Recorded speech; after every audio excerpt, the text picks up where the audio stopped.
welcome back to my channel.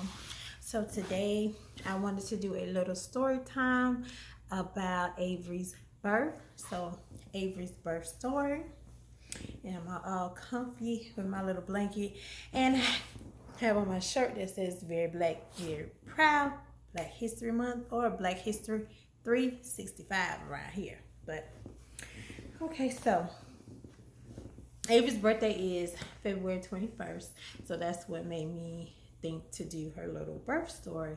So I'm going to try to keep it short, to the point, but without leaving out like some major details along the way, because I did kind of have a complicated, pregnancy with Avery. So Avery is my second child. I have two girls, and she will be turning 3 years old. So I found out I was expecting her in, I believe, June or July of 2016. So I was excited. I really wasn't, we weren't trying to have another child. She is about 7.5, almost 8 years younger than Amora. Amora was supposed to be the only child, but little Avery is here and we love her dearly.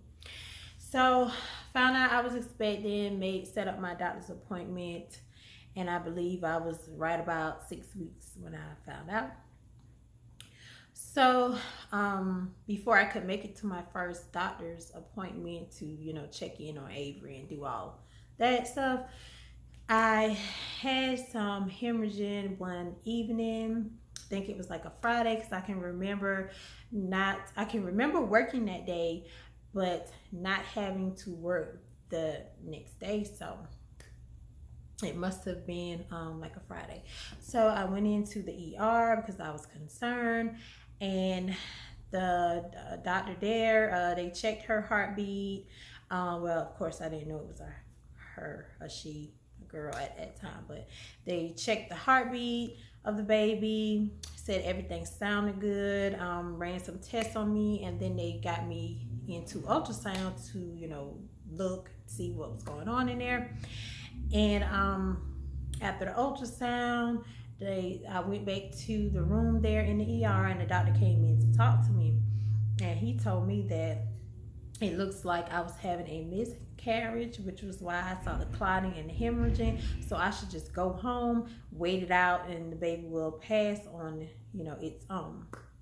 And I was like, okay. So he just handed me the discharge paperwork, say go home, the baby will pass, and that's it. You can follow up with a doctor if you want to, after everything has taken place.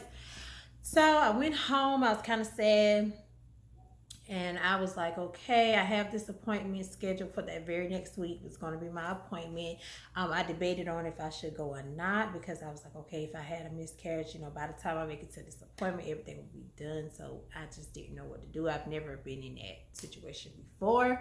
So I ended up going to my appointment with my physician. I let him know what the ER doctor told me.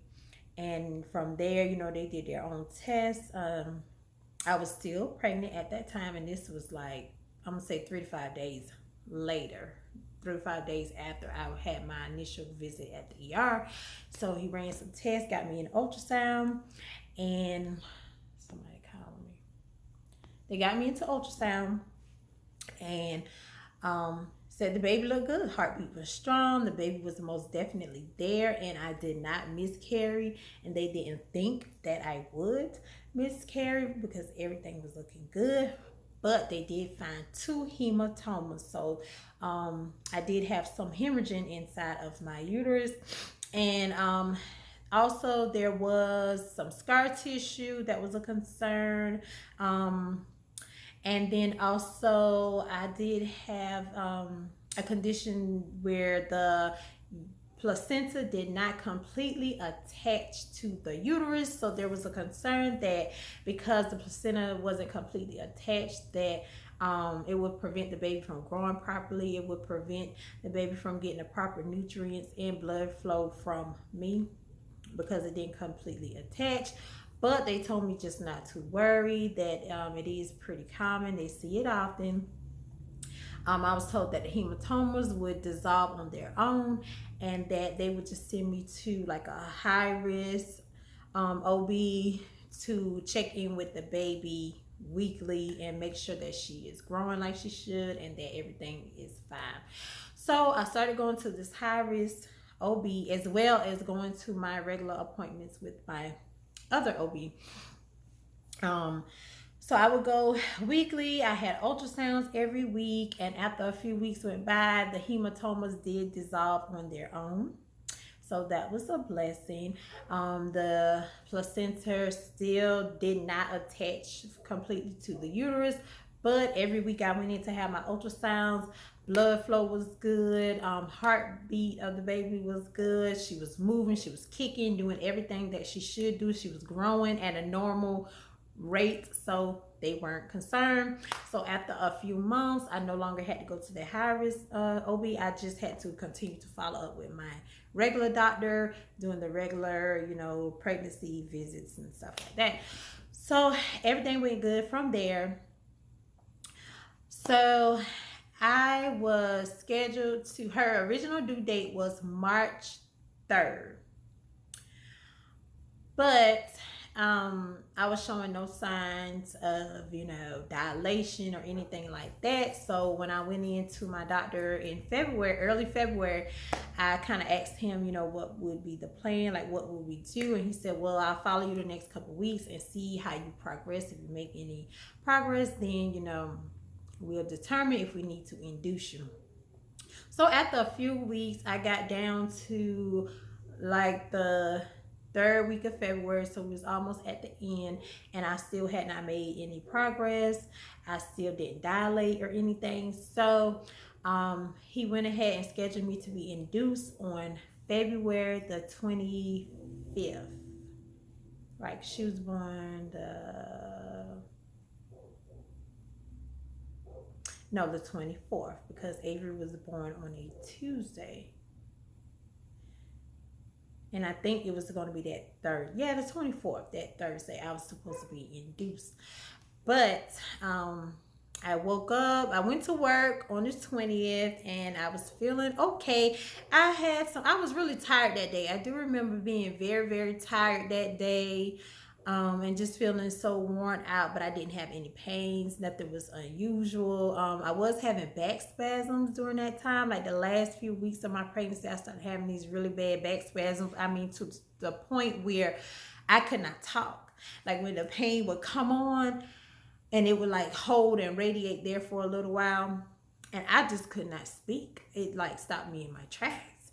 But other than that, everything was fine. So about midnight on that Tuesday morning, the 21st, I woke up and I noticed that my water had broke. So woke Brian up, got Amora up, and got all her stuff. That weekend before, I had already had all of Amora's clothing ironed for the week, because I knew I was going to be induced later. So I just had outfits, everything laid out for her, because during the time that I would be at the hospital, Brian would be there with me, and then Amora would be with my mom and my sister to kind of help us out while we were, at the hospital with a new baby. So I had everything laid out already. So got her up, got all her stuff packed. I went, took a shower. I wasn't hurting or anything. My water just broke. So I took a shower, got all her stuff packed up, grabbed my bags and stuff, and we drove to the hospital. My mom and sister met me there and took Amora. So I have never had an epidural. I had 2 pregnancies with Amora. I didn't have an epidural because of how things went. But that's another story time. And then with Avery, kind of the same, almost the same thing. Like I was feeling so good. I guess maybe, I have a high tolerance for pain with my, because I didn't really feel anything until it was really time for me to push. So, but knowing that, I really wanted an epidural this time because it was horrible. The first time, my first pregnancy with Amora, that pain, it was just terrible. I, could barely take it. So going in, I was like, okay, when do we need to request the epidural?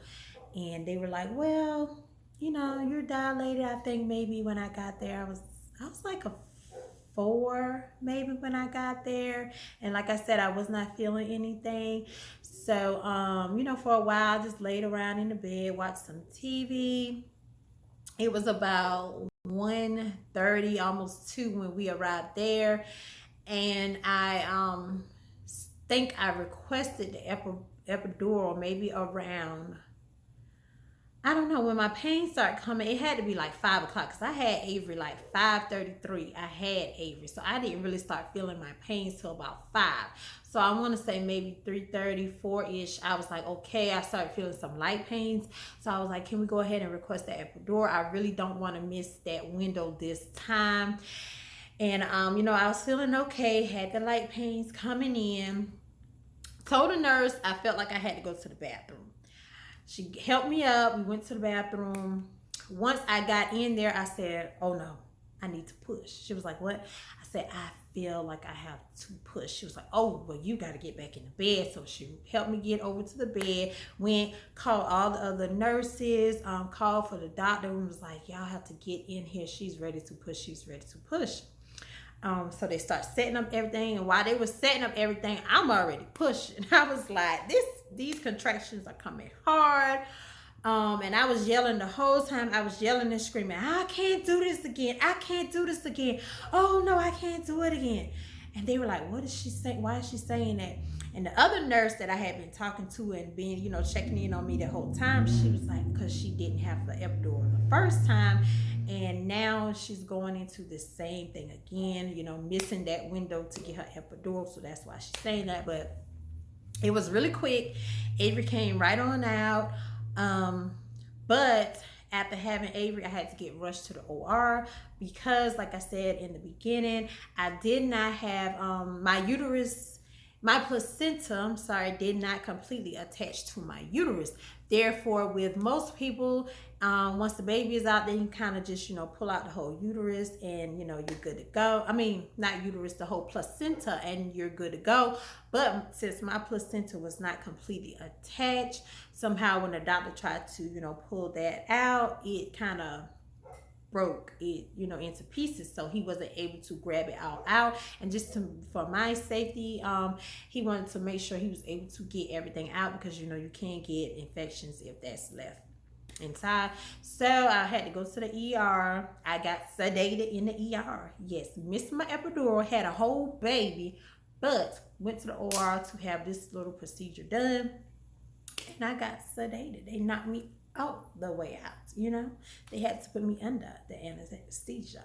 So, had that done. My recovery was really good with Avery and, with Amora too. Like after a natural birth, I don't know about like how C-sections are. I know you have to get cut, so it does hurt. But after both of my natural births, I didn't feel any pain. Now, I did have like the light cramping, and that's from like your uterus still kind of contracts for a little bit afterwards. So I was kind of sore, had some light cramping, but I did not have any pain. I was able to walk around. I was feeling good. No pains. So they kept coming around every couple hours offering me these either Percocet or a 800 milligram Motrin, I believe, and every time I would decline. So the nurses kept looking at me and they're like, are you sure? Are you sure you don't need the Percocet? You can have a Percocet. I'm like, ma'am, I had a natural birth. Like, I don't feel anything. The worst part is the contractions and actually pushing the baby out. But once that's over, I can only speak for me. I don't know how, everybody else is, but I don't feel anything. Like, the baby's out. Why do I need a Percocet? Like, that's why we have all these people walking around here with these addictions to these pain medications, because, they were pushing it hard. Well, you can have it if you want it. Just call us if you need it. And I was like, no, I don't want it. Now, I did take the Motrin because, like I said, I had the light cramping every now and then, but I just did not feel like I needed a Percocet. Those things are highly addictive. I don't take medication like that. I'm like, I'm good. If Motrin, a Tylenol can do the job, then I'm not going to take a Percocet, those opioids like that. No, thank you. I'm good. You can push them on down the hall to them, not me. I'm good over here. But anyway, so me and little Miss Avery came home. So I had her on that Tuesday, and we came home on that Thursday, and the rest is history. So yeah, she is my last child. There will be no more. I love my girls. I have no desire to have a boy. I don't know why people always think that just because you have a girl, absolutely have to have a boy as well, or you need a boy. No, not really. I'm good over here. I would take my two girls any day. We good. So I just wanted to share Avery's little birth story. Say happy birthday to my baby in the comments, and I will see you on the next one. Bye.